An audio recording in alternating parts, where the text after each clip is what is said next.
शन्नो मित्रः शं वरुणः शन्नो भवत्वर्यमा शन्न इन्द्रो बृहस्पतिः शन्नो विष्णुरुक्रमः नमो ब्रह्मणे नमस्ते वायो त्वमेव प्रत्यक्षं ब्रह्मासि त्वमेव प्रत्यक्षं ब्रह्म वदिष्यामि ऋतं वदिष्यामि सत्यं वदिष्यामि तन्मामवतु तद्वक्तारमवतु अवतु माम् अवतु वक्तारम्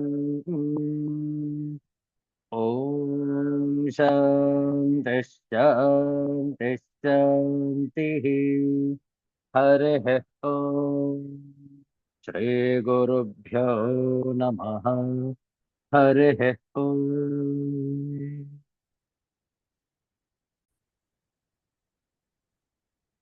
Universal prayer. O hidden light, vibrant in every atom. O hidden light, shining in every creature. O hidden love, embracing all in oneness. May each who feels himself as one with thee know he is also one with every other. Om Shanti, Shanti, Shanti. ಇಂದು ಶುಕ್ರವಾರ ಭೃಗುವಾಸರ ಅತ್ಯಂತ ಶ್ರೇಷ್ಠವಾದ ಮಾಘ ಬಹುಳ ಏಕಾದಶಿ ತಿಥಿ. ಇಂತಹ ಶ್ರೇಷ್ಠವಾದ ಮಾಘ ಮಾಸದ ಕೊನೆಯಲ್ಲಿ ಲಿಂಗಾಷ್ಟಕಂ ಇದರ ಪಾರಾಯಣವನ್ನು ಮಾಡೋಣ. ನಮ್ಮೊಡನೆ ತಾವು ಕೂಡ ಲಿಂಗಾಷ್ಟಕವನ್ನು ಪಾರಾಯಣ ಮಾಡಬಹುದು.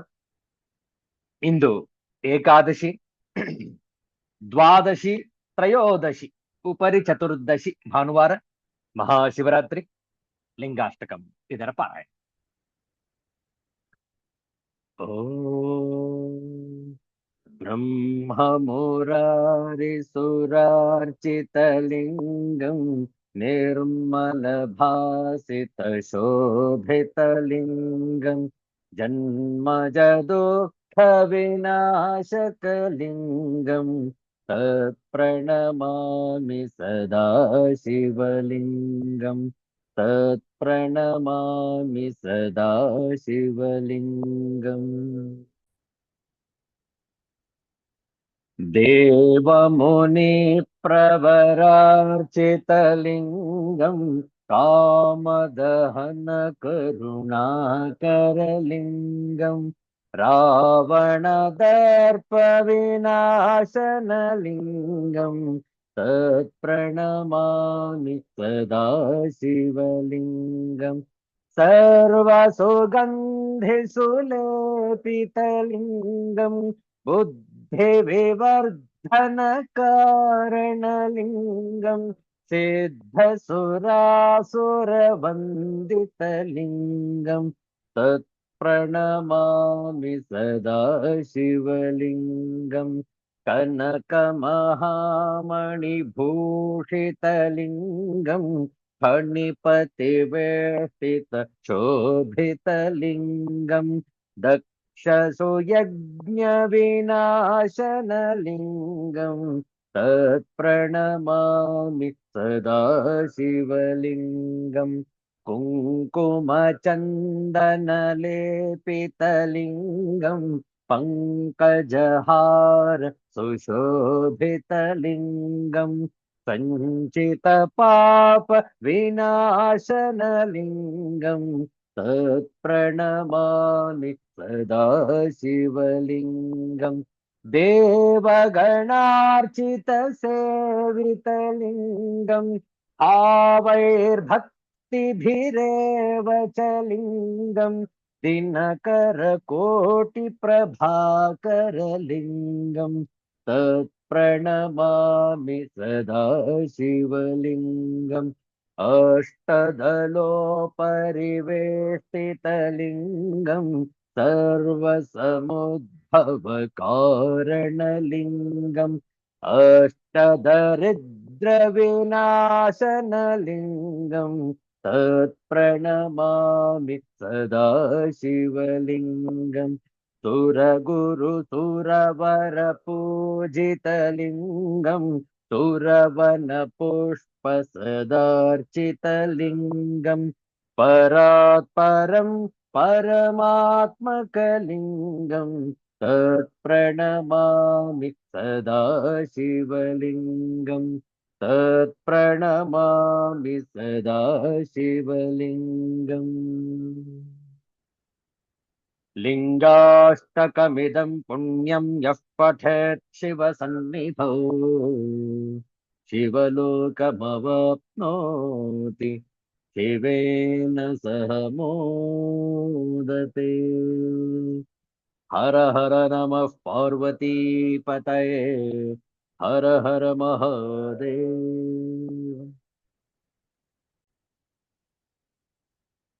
2 ನಿಮಿಷ ನಾಮ ಜಪ ಹೇಳಿಕೊಟ್ಟ ನಂತರ ಪುನರಾವರ್ತನೆ. ಜಯ ಜಯ ಲಕ್ಷ್ಮೀ ನರಸಿಂಹ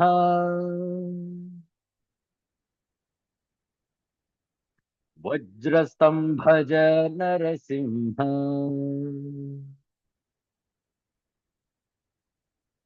ಜಯ ಜಯ ಲಕ್ಷ್ಮೀ ನರಸಿಂಹ ವಜ್ರಸ್ತಂಭಜ ನರಸಿಂಹ ಜಯ ಜಯ ಲಕ್ಷ್ಮೀ ನರಸಿಂಹ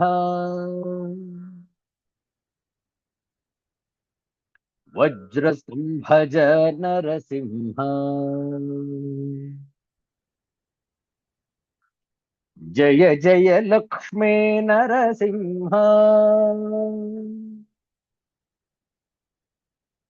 ವಜ್ರಸ್ತಂಭಜ ನರಸಿಂಹ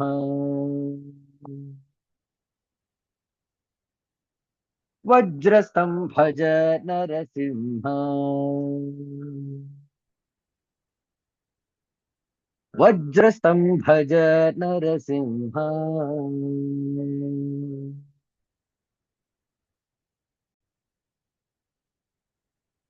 ಒಂದು ಸುಂದರವಾದ ಶಿವ ಭಜನೆಯನ್ನು ಮಾಡೋಣ.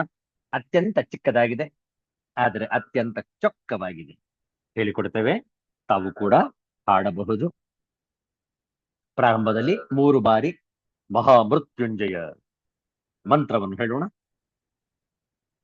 ಓಂ ತ್ರ್ಯಂಬಕಂ ಯಜಾಮಹೇ ಸುಗಂಧಿಂ ಪುಷ್ಟಿವರ್ಧನಂ ಉರ್ವಾರುಕಮಿವ ಬಂಧನಾನ್ ಮೃತ್ಯೋರ್ಮುಕ್ಷೇಯಮಾಮೃತಾತ್. ಓಂ ತ್ರ್ಯಂಬಕಂ ಯಜಾಮಹೇ ಸುಗಂಧಿಂ ಪುಷ್ಟಿವರ್ಧನಂ ಉರ್ವಾರುಕಮಿವ ಬಂಧನಾನ್ ಮೃತ್ಯೋರ್ಮುಕ್ಷೇಯಮಾಮೃತಾತ್. ಓಂ ತ್ರ್ಯಂಬಕಂ ಯಜಾಮಹೇ ಸುಗಂಧಿಂ ಪುಷ್ಟಿವರ್ಧನಂ ಉರ್ವಾರುಕಮಿವ ಬಂಧನಾನ್ ಮೃತ್ಯೋರ್ಮುಕ್ಷೇಯಮಾಮೃತಾತ್.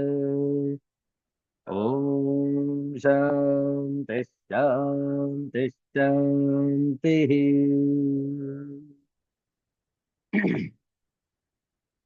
ಶಿವಾಯ ಪರಮೇಶ್ವರಾಯ ಶಶಿಶೇಖರಾಯ ನಮೋ.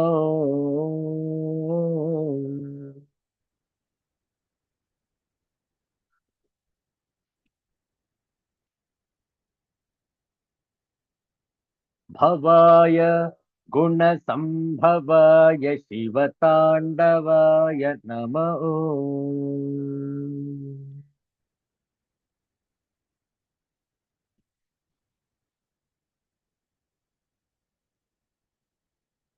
ಶಿವಾಯ ಪರಮೇಶ್ವರಾಯ ಶಶಿಶೇಖರಾಯ ನಮೋ.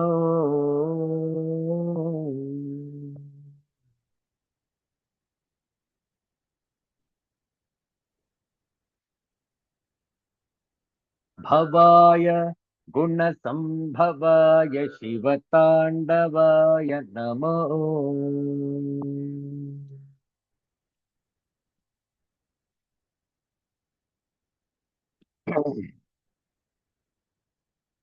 शिवाय परमेश्वराय चन्द्रशेखराय नमो।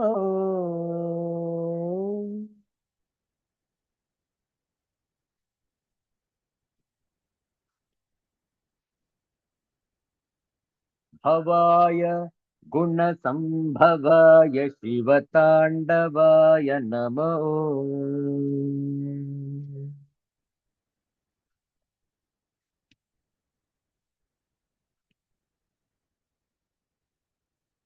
शिवाय परमेश्वराय चन्द्रशेखराय नमो।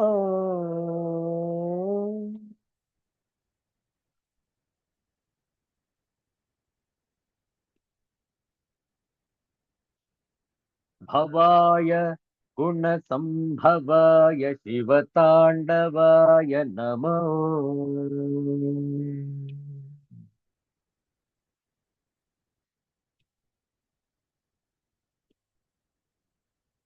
शिवताण्डवाय नमो।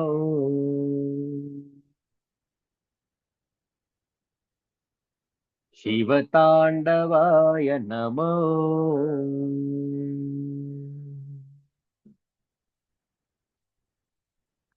सिद्धांत अवधूत चिंतन श्री गुरुदेव दत्त। जय जय रघुवीर समर्थ श्री सद्गुरुनाथ महाराज की जय। हर हर नमः पार्वती पतये हर हर महादेव शंभो।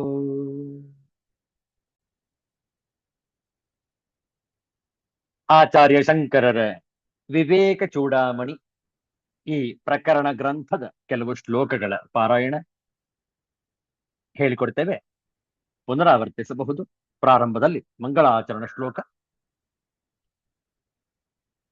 ಓಂ ಸರ್ವ ವೇದಾಂತ ಸಿದ್ಧಾಂತ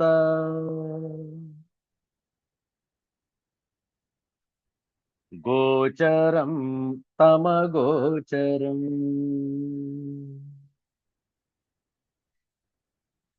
ಗೋವಿಂದಂ ಪರಮಾನಂದಂ ಸದ್ಗುರುಂ ಪ್ರಣತೋಸ್ಮ್ಯಹಂ. ಶ್ರೀಗುರುಂ ಪ್ರಣತೋಸ್ಮ್ಯಹಂ.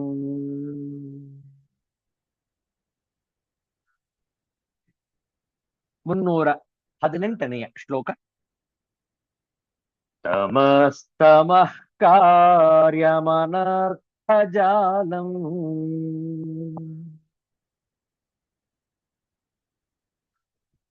ನ ದೃಶ್ಯತೆ ಸತ್ಯುದಿತೆ ದಿನೇಶೇ.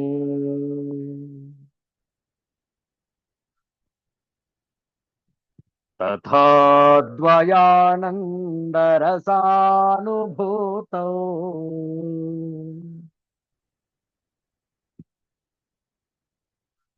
ನವಾಸ್ತಿ ಬಂಧೋ ನ ಚ ದುಃಖಗಂಧಃ.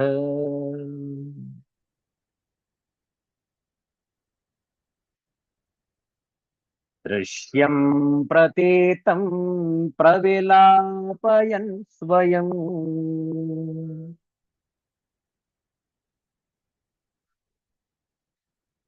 ಸನ್ಮಾತ್ರಮಾನಂದಘನಂ ವಿಭಾವಯನ್.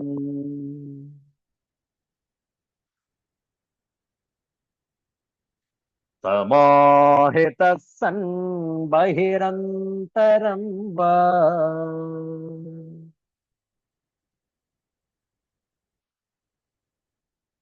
ಕಾಲಂ ನಯೇಥಾ ಸತಿ ಕರ್ಮ ಬಂಧೇ.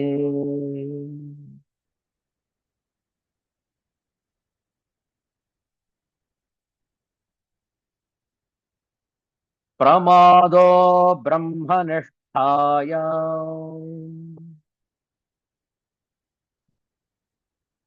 ನ ಕರ್ತವ್ಯಃ ಕದಾಚನ. ಪ್ರಮಾದೋ ಮೃತ್ಯುರಿತ್ಯಾಹ ಭಗವಾನ್ ಬ್ರಹ್ಮಣ ಸುತಃ.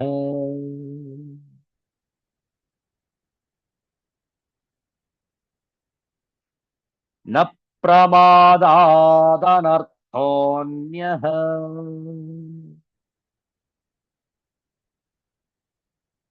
ಜ್ಞಾನಿನಃ ಸ್ವಸ್ವರೂಪತಃ.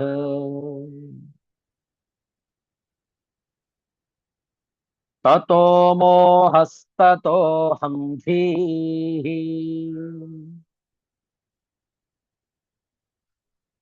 ತತೋ ಬಂಧಸ್ತತೋ ವ್ಯಥಾ.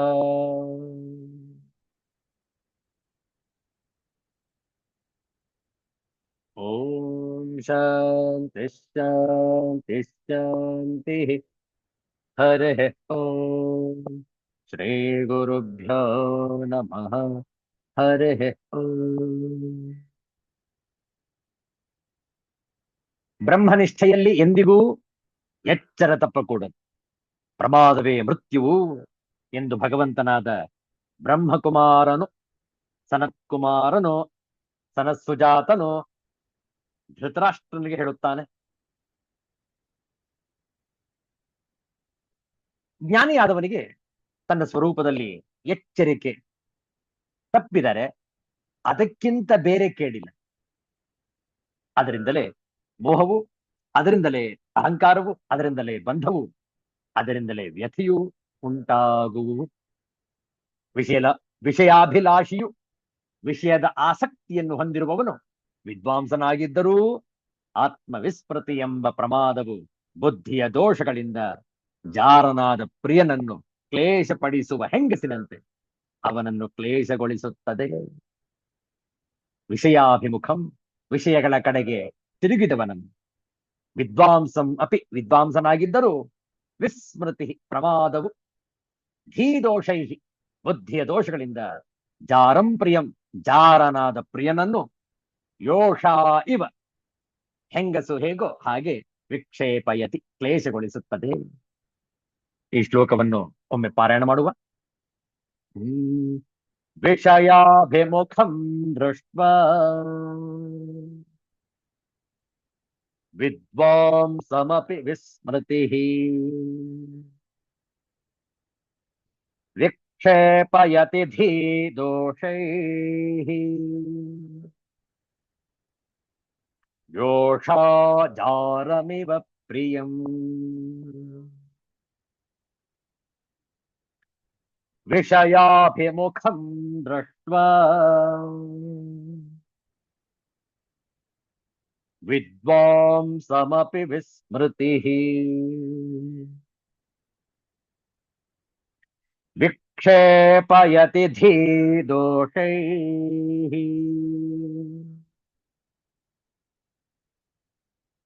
ಯೋಷಾ ಜಾರಮಿವ ಪ್ರಿಯಂ.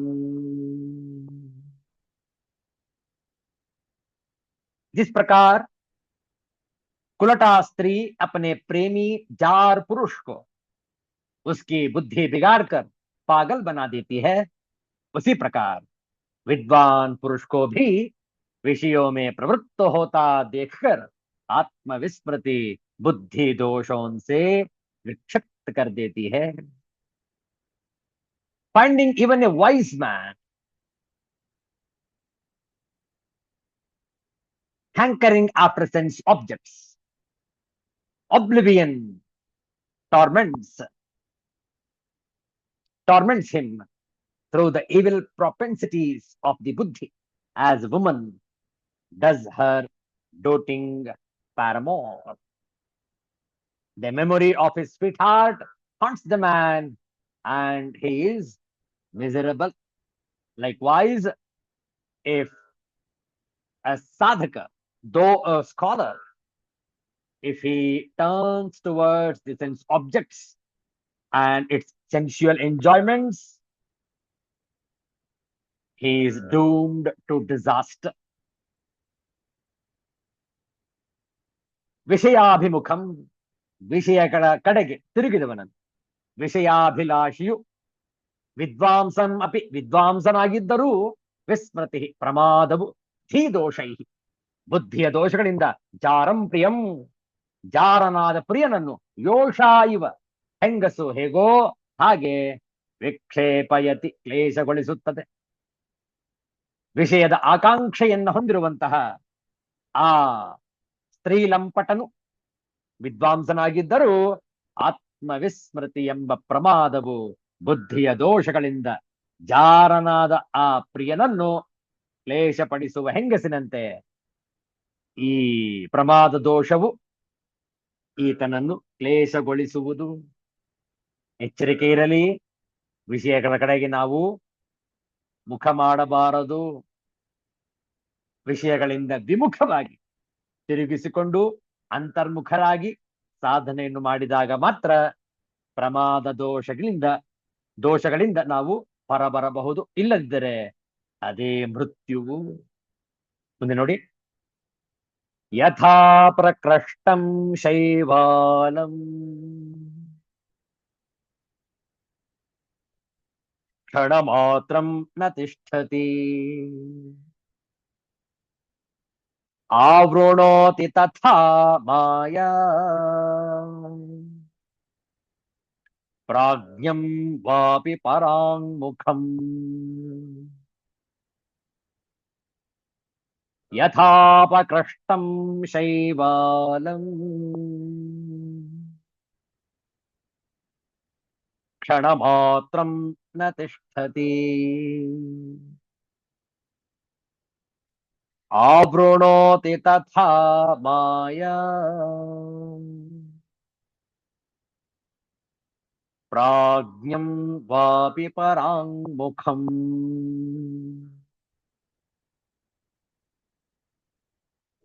जिस प्रकार शैवाल को जल पर से एक बार हटा देने पर वह क्षण भर भी अलग नहीं रहता, तुरंत ही फिर उसको ढंक लेता है, उसी प्रकार आत्मविचारहीन बहिर्मुख पुरुष विद्वान को भी माया फिर घेर लेती है.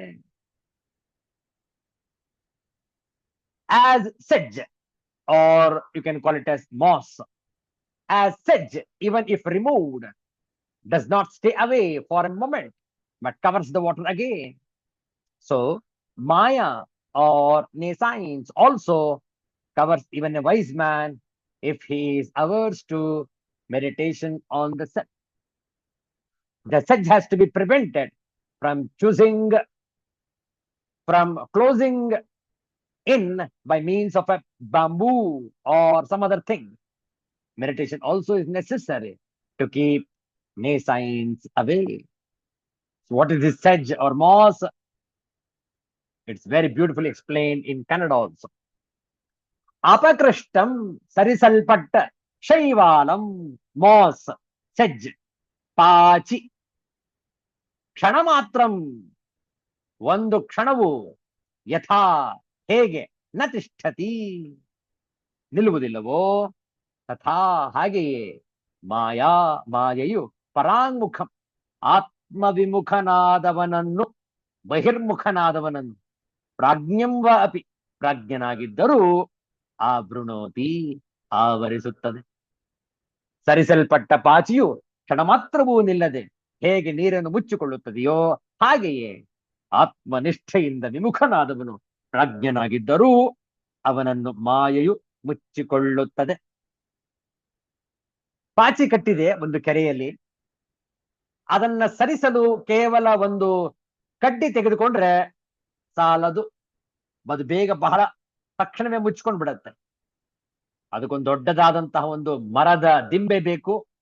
ಆ ಮರದ ಕೊರಡನ್ನು ಇಟ್ಟುಕೊಂಡು ಸರಿಸಿದಾಗ ಮಾತ್ರ ಅದು ಬೇರೆ ಆಗಬಹುದೋ ಏನೋ, ಆದ್ರೆ ಕೆಲವೇ ಗಂಟೆಗಳಲ್ಲಿ ಪುನಃ ಸಂಪೂರ್ಣ ಪಾಚಿಮಯವಾಗುವುದು ಆ ನೀರು.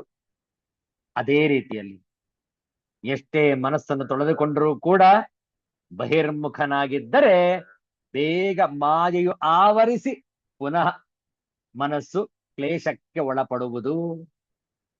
ಮಾಯೆಯಿಂದ ಹೊರಬರಬೇಕಾದರೆ ಬಹಿರ್ಮುಖರಾಗಿರಬಾರದು, ಅಂತರ್ಮುಖರಾಗಬೇಕು ಅನ್ನುವಂಥದ್ದನ್ನು ಬಹಳ ಸುಂದರವಾದ ದೃಷ್ಟಾಂತದಿಂದ ಆಚಾರ್ಯ ಶಂಕರರು ತಿಳಿಸುತ್ತಿದ್ದಾರೆ.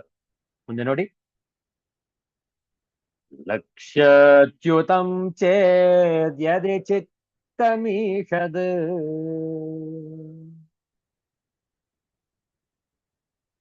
ಬಹಿರ್ಮುಖಂ ಸನ್ನಿಪತೆ ತತಸ್ತತಃ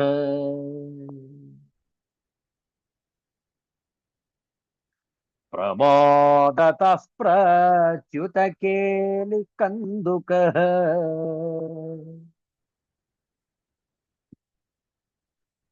ಸೋಪಾನ ಪಂಕ್ತೌ ಪತಿತೋ ಯಥಾ ತಥಾ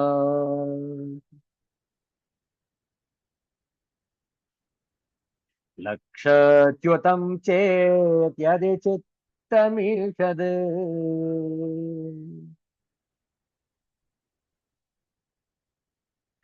ಬಹಿರ್ಮುಖಂ ಸನ್ನಿಪತೆ ತತಸ್ತತಃ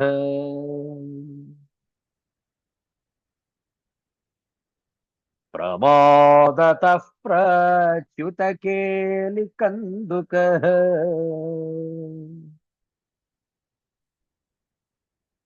ಸೋಪಾನ ಪಂಕ್ತೌ ಪತಿತೋ ಯಥಾ ತಥಾ.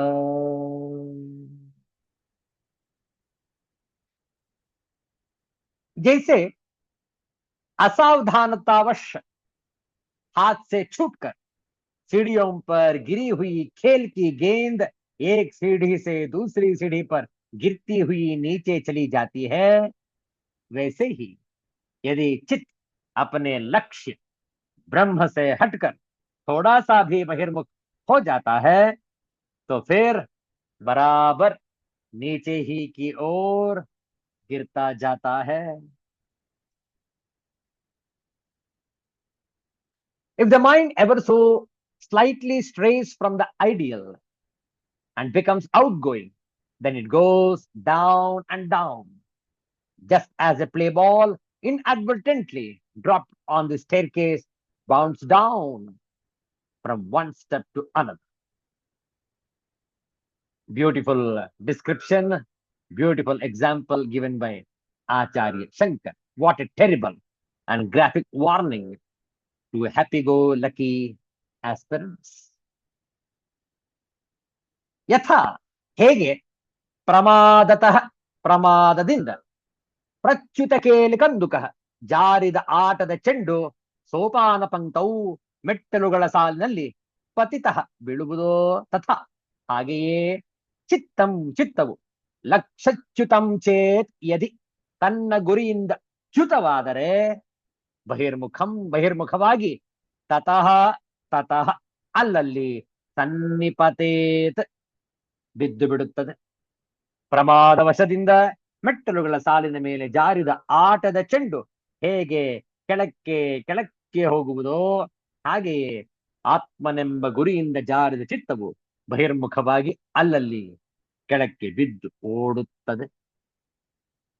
ನಾವು ಸದಾ ಭಗವಂತನ ಚಿಂತನೆಯನ್ನು ಮಾಡಿದಾಗ, ನಾರಾಯಣನ ಕಡೆಗೆ ಮನಸ್ಸು ವಾಲಿದಾಗ ನಮಗೆ ಈ ದಿವ್ಯಾದ್ಭುತವಾದಂತಹ ಸೃಷ್ಟಿಯು ಗೋಚರಿಸುವುದು, ಭಗವಂತನ ಸನ್ನಿಧಾನವು ಪ್ರಾಪ್ತಿಯಾಗುವುದು.